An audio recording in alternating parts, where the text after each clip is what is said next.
is clearly that this is not decision on the merits. Hindi pa kami talo.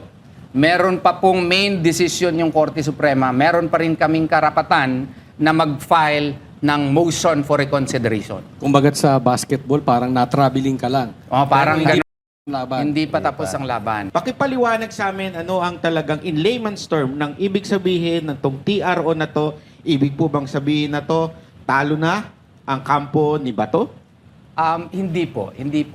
Linawin natin yan ha. Ang TRO is a provisional remedy. There is a final remedy that we are praying. There is likewise a provisional remedy.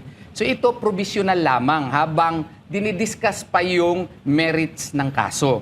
Gusto lang namin na para hindi po ma-disturb yung factual situation while the case is being deliberated by the Supreme Court, mag-issue sana ng TRO. Pero may mga elemento kasi yan siya, Sir Banat.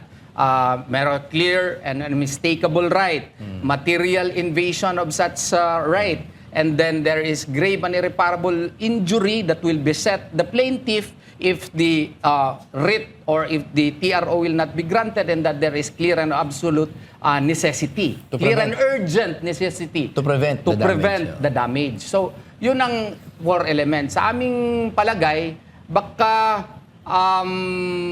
I can only speculate kasi on Monday pa makita namin yung decision.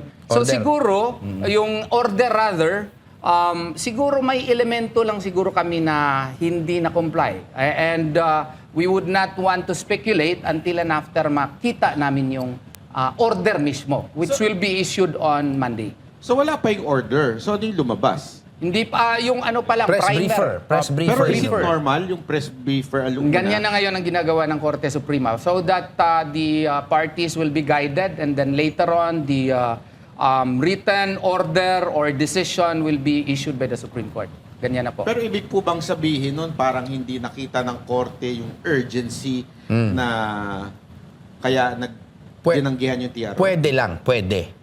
Pwede. Pero hindi nga namin pa nakikita yung order. So hindi natin alam kung ano yung grounds on the use for the denial of the grant of the TRO. But I would like to emphasize clearly that this is not decision on the merits. Hindi pa kami talo. Meron pa pong main decision yung Korte Suprema. Meron pa rin kaming karapatan na mag-file ng motion for reconsideration. Kumbagat sa basketball, parang na-traveling ka lang. Parang Pero hindi pa ganon. tapos yung laban. Hindi pa tapos ang laban. Oo. Kasi kung 9-6,